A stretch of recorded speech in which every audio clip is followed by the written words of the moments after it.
2 Chronicles 6 and 7, and Psalm 136. We're still in Solomon's dedicatory prayer for the temple. Very long, very beautiful. I'd say, in fact, as you read it, you get the sense of almost, what I would call expected, or what I would say expected or even cliched phraseology. Remember, he is a politician, and so he's leading his father's country into worship of Yahweh. And so things that I would say would be expected to be heard were heard. But again, they're beautiful. Listen to one of them.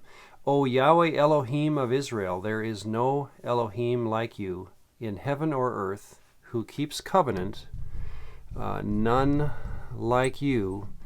And it shows again that you can compare Yahweh to other deities. None like you, who keeps covenant and shows mercy or steadfast love, is another way to translate that word, to thy servants who walk before you with all their heart. So, it has that ring of like a wedding vow, where you listen and you say, boy, I hope he does that, I hope she does that, because we kind of know the end of the story, but that's how it comes across. Well, then, in almost typical Solomonic fashion, he is extravagant in his sacrifice, and it says that he leads a sacrifice of 22,000 oxen and 122,000 sheep. And I even have in my margin of my Bible the enigma, which is Solomon, right? He just told us that he knows that God can't dwell in a house because he's a spirit, and then he goes ahead with such a lavish sacrificial process. So did God need that? Obviously not. But that's Solomon's way of saying, in fact, it was called a peace offering. So it's Solomon's way of inviting his nation to celebrate with Yahweh, as it were. Well, two more things about this prayer. Solomon has a unique emphasis on the word forgiveness in this prayer. He says several times, if we sin, if a man or if we sin, and then it's almost like a teenager popping his head into his parents' room before he goes out for the night and says, now you're forgiving parents, right? And then he closes the door. You get the feeling like, why are you asking? And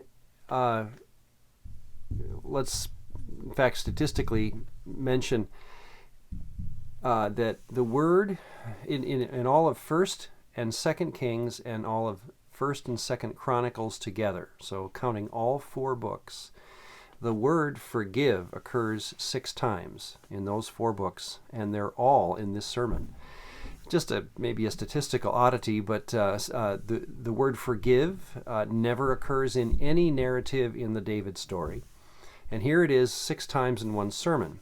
And again, notice the way it's being used, not just you are a forgiving God. That's part of David's description of Yahweh in the Psalms, for example. But we have a specific statement, if we sin, please forgive us. And again, isn't that almost oddly or eerily or ominously predictive of what will happen in the story of Solomon's life and beyond?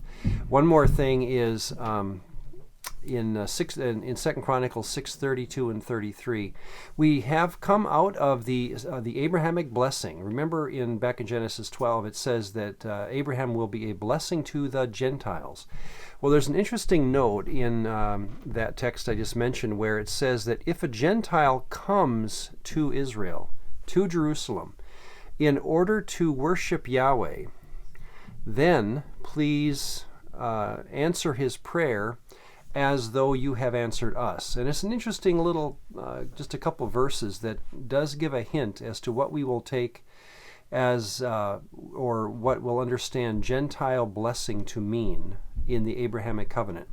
In other words, far beyond just social justice or being kind to the Gentile on the side of the road.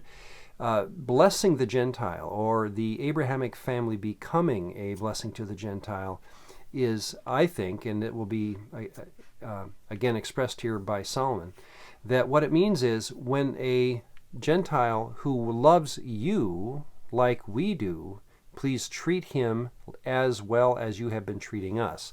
So it does show that Gentile blessing is thought in terms of a spiritual component within the Abrahamic covenant.